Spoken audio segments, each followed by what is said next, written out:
Fala pessoal, agora a gente vai para uma aula que eu vou chamar aí de Entendendo os Cenários. Por que Entendendo os Cenários? Né? Parece uma coisa mais macro, né? E de fato é isso.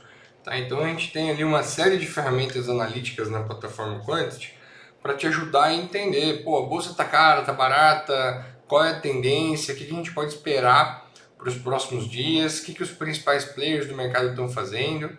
Tá? Então começando aí dentro desse grupo pela ferramenta Raio-X de Mercado. É uma ferramenta que eu gosto bastante, o próprio nome dela, né, dá a entender que é ali de fato difícil você definir raio-x. Raio-x é raio-x, né, mas que passa um panorama sobre a bolsa, tá? Então, de diversas formas. O que a gente faz?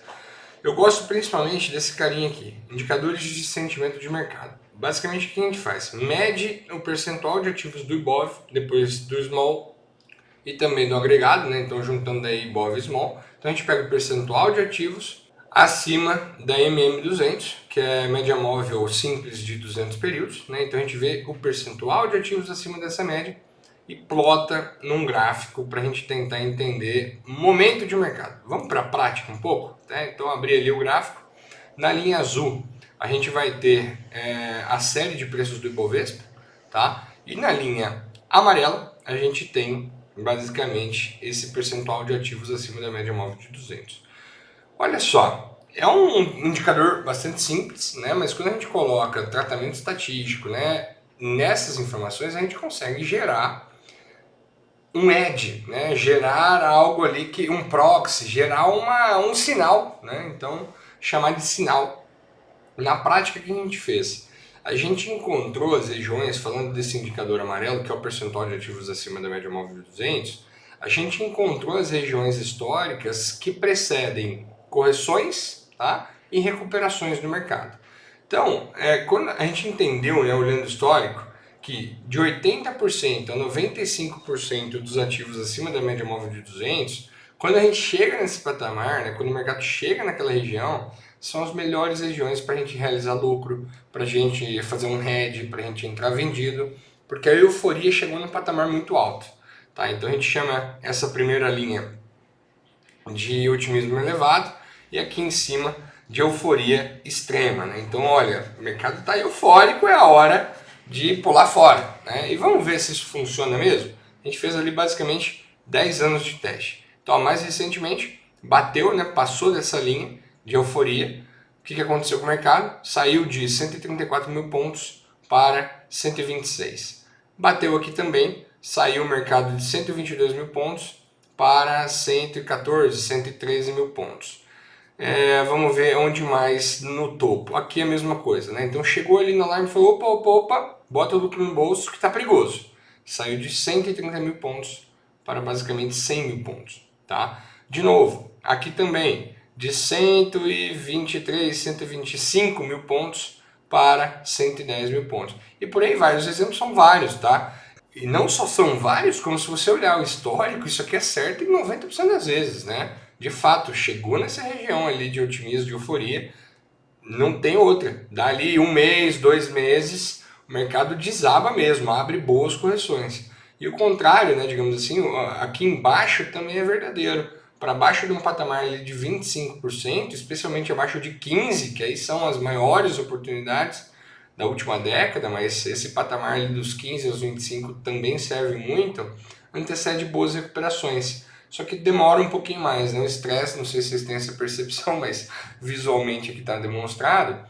O estresse, depois que ele começa, ele vai ali uns 60, 90, até 100, 120 dias para voltar, para reverter, para ter uma recuperação no mercado. Então vamos ver se isso funciona na prática. Ó, alcançou a zona de pânico, o Ibov, depois de alguns meses, saiu de 47 mil pontos para 58. Alcançou a zona de pânico, saiu de 44 para 48. Alcançou a zona de pânico extremo, saiu de 38 para 52. Mesma coisa que em 2018, né? Ano eleitoral, o Ibov saiu de 71 mil pontos quando marcou essa região, foi para 81. Covid, né? Olha só, a gente deu entrada antes do Covid e depois também na compra, né? Então, olha, chegou ali no momento e falou, cara, zero isso aqui, né? Chegou num ponto ali que tem que pular fora. Ficou muito perigoso permanecer nesse índice. Caiu, veio o Covid E a hora que chegou no fundo, só a hora que chegou lá no 70 mil, que esse algoritmo começou a dar entrada, começou a dar um sinal. Né? Então quem pegou ali, por exemplo, nos 60, 70 mil, pô, em meses ali a gente chegou em 124. Quando chegou no 124, olha quem estava aqui também, alguns meses antes, né? Antecipando essa correção, não deu outra, saiu de 124 para 110 mil pontos. Então funciona muito bem. Aqui também ocorreu, aqui também ocorreu, aqui também ocorreu, aqui, enfim.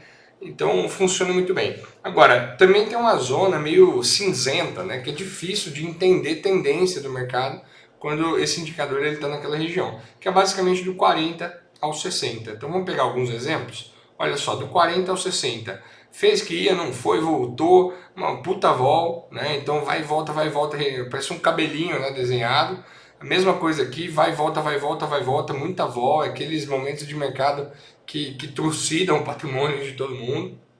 Então eu evito ficar muito direcional, seja na compra, seja na venda, do 40 ao 60. Eu gosto de entrar ali a partir do 65, tá? Sair nessa região de euforia e eu gosto de entrar ali também na venda a partir do para baixo, né, do 35, para tentar levar para essas regiões aqui. Então eu gosto muito disso aqui para tentar entender mercado. Outro gráfico interessante nessa primeira página é esse aqui do Ibov ponderado contra o Ibov Equal Weighted. O Ibov ele é uma cesta, né, de ativos, cada um tem seu peso, né, um peso diferente, e isso a gente chama de Ibov real, né? Então quando a gente fala de Ibov real, a gente está falando do Ibov verdadeiro, né, do Ibov original, que Petrobras, por exemplo, tem ali 10% do índice, Vale tem 12, 13. Agora, você concorda que se 40% do peso do Ibov está na mão ali de 10 empresas basicamente, o índice fica muito suscetível à influência dessas empresas. Então você pega ali um período ruim para Petro e Vale, o índice vai sofrer muito. Você pega um período ali ruim para small caps, o índice não vai sofrer tanto necessariamente, desde que banco, Vale e Petro vá bem. Então acaba criando essas distorções. Às vezes a gente fala, nossa, o mercado inteiro está caindo, mas o Ibov está parado. Então como é que você consegue ter uma visualização melhor disso? Construindo esse índice em azul que a gente chama de Ibov Equal Weighted. Você pega todos os papéis do Ibov e dá pesos iguais para todos eles, eliminando qualquer distorção que um papel ou outro isoladamente poderia criar no índice. E aí, por que eu uso isso também? Tá? Vou tentar pegar aqui uma janela onde isso faça sentido. Vamos ver se tem algum momento, tá? Olha, nesta janela aqui, por exemplo, de julho de 2023, né, que o mercado fez topo, até basicamente ali novembro, que foi um período bem cruel para a bolsa, né? Depois deu um pancadão para cima, inclusive esse indicador aqui, ele quase deu entrada, né? Mas chegou ali bem perto disso. Então, vamos lá. O que a gente olha, o que a gente entende aqui, comparando um indicador com o outro? A gente vê que tem uma boca de jacaré, né? Que a gente fala, uma diferença, uma distância muito grande entre o Ibov Equal Weighted e o Ibov ponderado. Quer dizer, tem poucas ações performando bem, e a maior parte das ações está performando muito mal. Nesses momentos, fazendo ali uma leitura macro, vendo o tamanho dessa discrepância, eu tendo a fazer um long and short, por exemplo, vendendo large cap, comprando small cap, eu tendo a reduzir minha posição em Petrobras e Vale e aumentar minha posição em small cap, por aí vai. Tá? Então eu tento também fazer essas alocações mais macro aí. Tá? Mesma coisa vai acontecer com o inverso. Tá? Então é importante entender a janela que a gente está, o momento que a gente está, por que um está performando melhor que o outro. É um movimento de risk-off Brasil, é um movimento de risk-off global, tentar entender o melhor timing, né? E para isso a gente tem esse gráfico comparativo, a gente tem esse indicador de sentimento de mercado e por aí vai.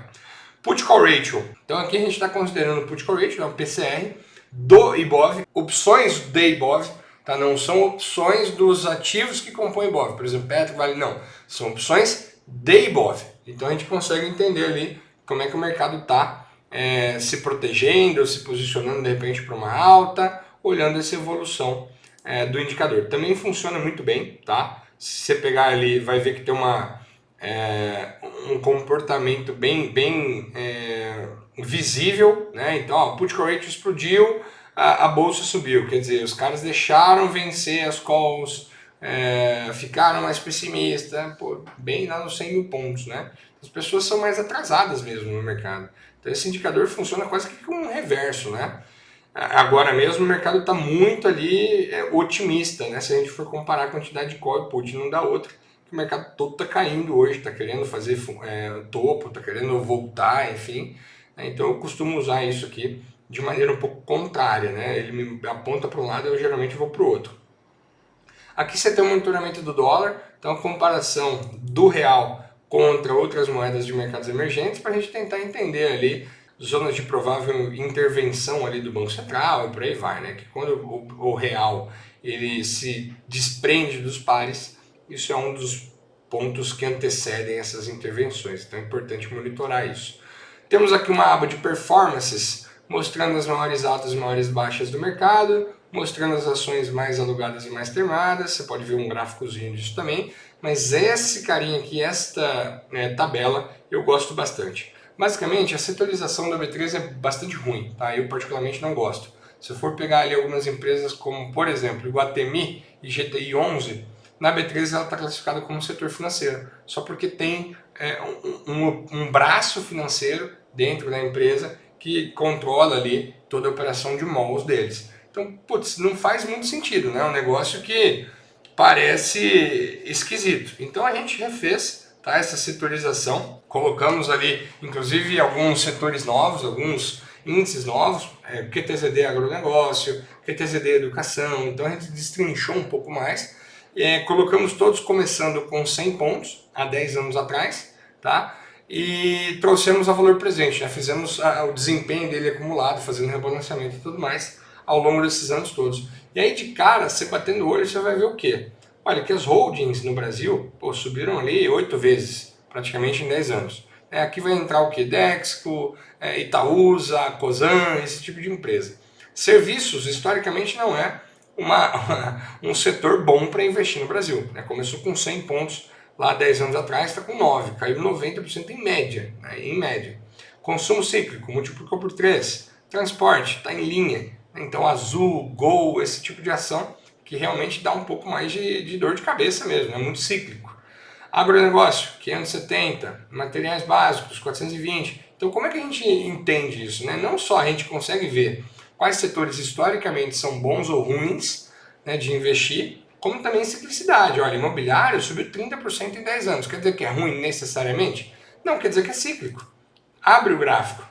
Então olha só, é um sobe e desce danado, não é vou comprar e segurar para o resto da vida, buy and hold numa empresa cíclica. Não faça isso, entenda qual é o momento de mercado e busque vender no topo e comprar no fundo.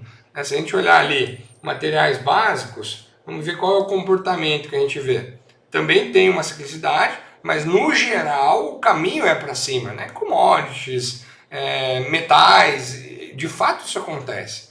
Então é importante para a gente entender onde a gente está no momento do ciclo, onde a gente está no momento do ciclo atual, transportes, por que só andou 4% ali ao longo dos 10 anos? Mesma coisa, é um sobe e vai, é um sobe e cai danado, não é uma empresa ali, não é um setor para você investir a longo prazo. Falando de aérea principalmente, é muito complicado. Agora, você pegar num bull market, você pegar num período de queda de juros, isso é interessante. Então ajuda a gente a se posicionar, porque além dessa visão um pouco mais macro, tem essas visões mais micro. Você consegue ver o IFR de cada setor, você consegue ver o desempenho de cada setor no mês, 3 meses, 6 meses, 12 meses, um ano, e aí eu consigo saber, por exemplo, o fluxo está saindo desse índice, indo para o outro setor, então entender os rotations da bolsa, os movimentos aí de troca de caixinhas, saiu daqui, foi para lá, enfim, então isso ajuda a gente bastante. Bom, raio-x de mercado é basicamente isso, tá? Falando agora de dashboard de contratos, uma ferramenta que eu gosto bastante também para entender contexto. Aqui vocês vão ver as posições, tá? Tanto de estoque quanto as mudanças, então as derivadas ali dos estoques, variações, tá? Para facilitar, variações dos estoques de índice futuro, de dólar futuro, de DI, de DDI, enfim, de DAP, basicamente todos os principais instrumentos derivativos aí da bolsa, tá? E aí vocês conseguem ver isso por tipo de player: estrangeiro, institucional, pessoa física, banco, enfim, como eu disse, para cada um dos instrumentos. E aí eu vou te mostrar como é que eu analiso isso na prática. Olha, a princípio, tá? Os principais players aí que mais fazem preço no mercado é estrangeiro institucional. Então ontem o mercado subiu ali 1%, pô, baita alta. No dia seguinte eu vou ver esse fluxo. Cara, 1.000 contratos na compra do estrangeiro, 3.000 contratos na compra do institucional é muito pouco.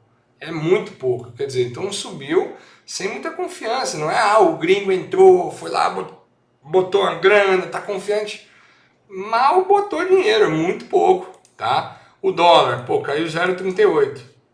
Caiu relativamente pouco. Só que teve um fluxo aqui valioso, né? Um fluxo relevante. Então eu costumo olhar ali no dólar variações geralmente acima de 50 mil, né? Próximo disso. E no índice pelo menos uns 15, 20 mil contratos. É pra gente falar, não, aí de fato os caras parecem que estão com mais vontade e tudo mais.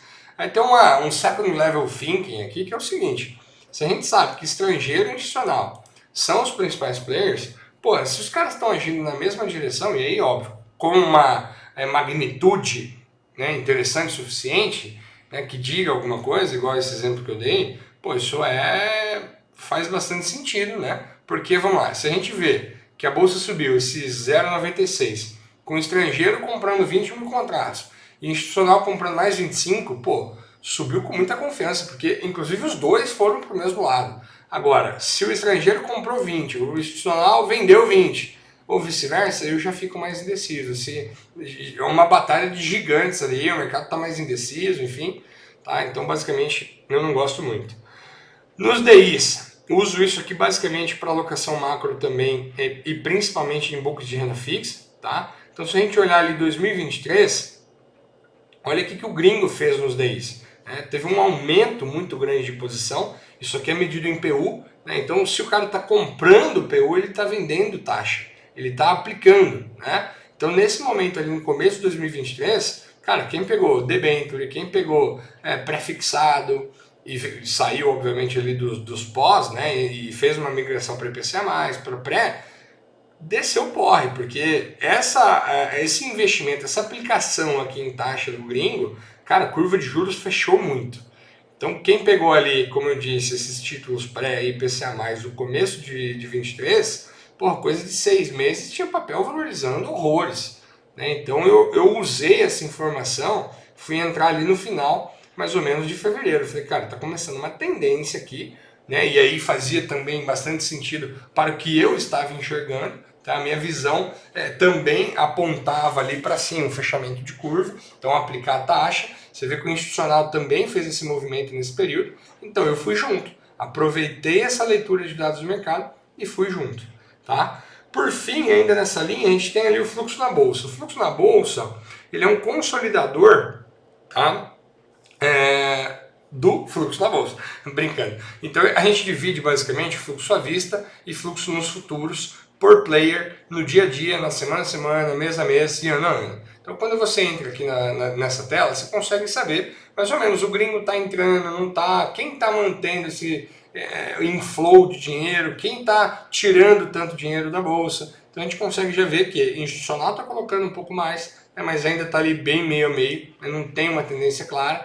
Pessoa física está basicamente pagando a conta de quem? Estrangeiro. Olha o tanto de venda nas últimas semanas aí dos estrangeiros. Então mensal, janeiro, 8 bi de venda. Fevereiro, 9 bi e meio. Março, 5 bi e meio. Abril já está em 1,4. Cara, que horror! Né? É difícil o mercado conseguir uma tendência clara ali, conseguir ganhar força com esse gringo vendendo tanto. É muito dinheiro.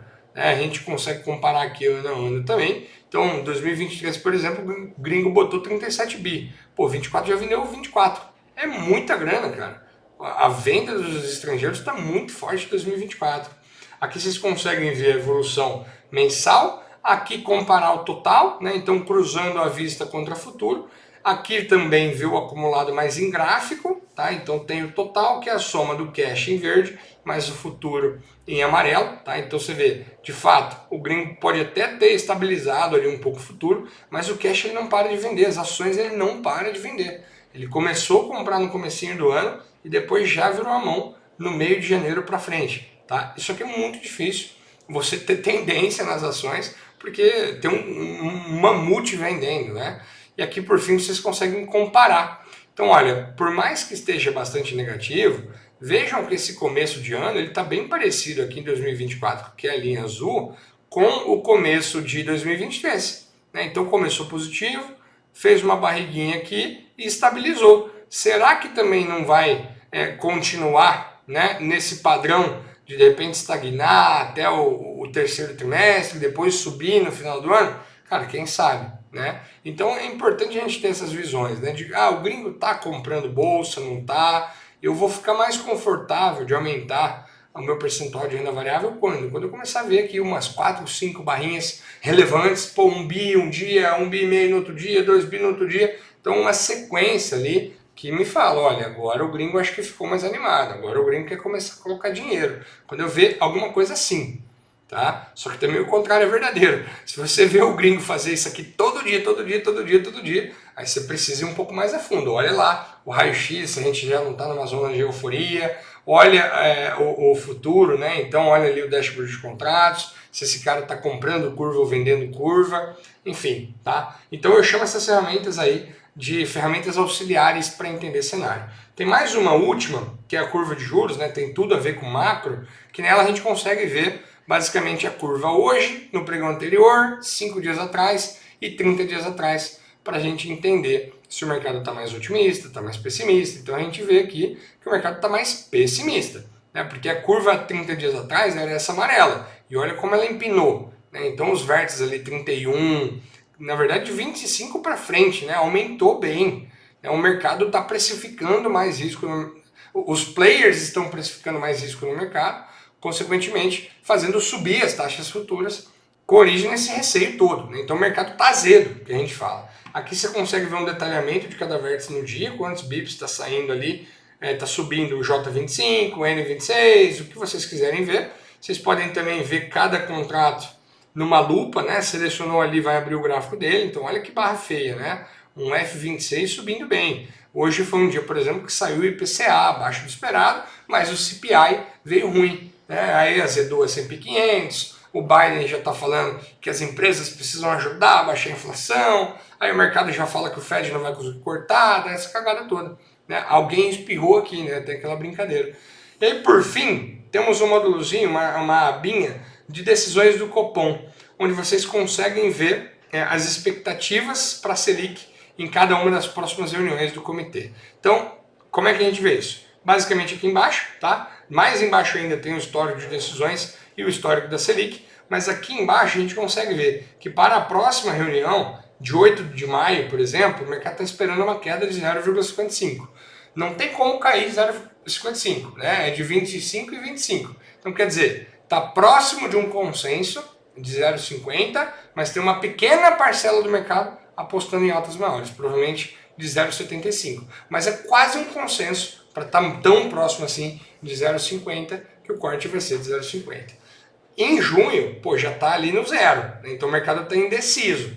Enfim, então você consegue ver a expectativa atual e consegue também simular a tua curva. Ó, o que acontece, o que aconteceria com a curva se a gente tivesse mais 4 cortes de 50 bips, tá? E depois parasse, né? Então tive ali 4 cortes e depois desses 4 cortes parou. O que aconteceria com a curva? Nós vamos mostrar para você aqui em cima, tá? Então a curva de mercado é essa curva amarela, tá? E a curva projetada de acordo com a tua simulação é essa verde. Então veja, se aquilo ali acontecer, essa curva tem que ceder. Então isso vai ser bom para quê? Para você pegar um pré, entendeu? Agora, se de fato, né, vem um cenário pior, pô, não vem esse corte, não vem esse corte, não vem esse corte, não vem esse corte. Na verdade aqui, em novembro de 24 começa a subir de novo, como é que vai estar essa curva, tá? Ó, o que eu vou fazer se o cenário for esse? Cara, isso que eu vou buscar é me posicionar, por exemplo, em um pós-fixado, né? Vou evitar alocação em pré e por aí vai. E depois vocês conseguem fazer estruturas também, para quem opera aí derivativos de juros, né? O DI futuro, vocês conseguem fazer estruturas, aqui simular estruturas. Então o que acontece se eu vender o F25 e comprar o F26? 10 contratos aqui e 20 ali. Eu vou te mostrar o PNL da operação. Tá? Então, basicamente isso. São ferramentas ali que, como eu disse, ajudam a gente a se posicionar, a ler mercado, a ver o que o mercado está esperando, tentar se antecipar aos movimentos. Beleza? Espero que ajude vocês também. Qualquer coisa é só avisar, vão deixando comentários aí nos vídeos. A gente espera que ajude. Um abraço, vamos para a próxima aula.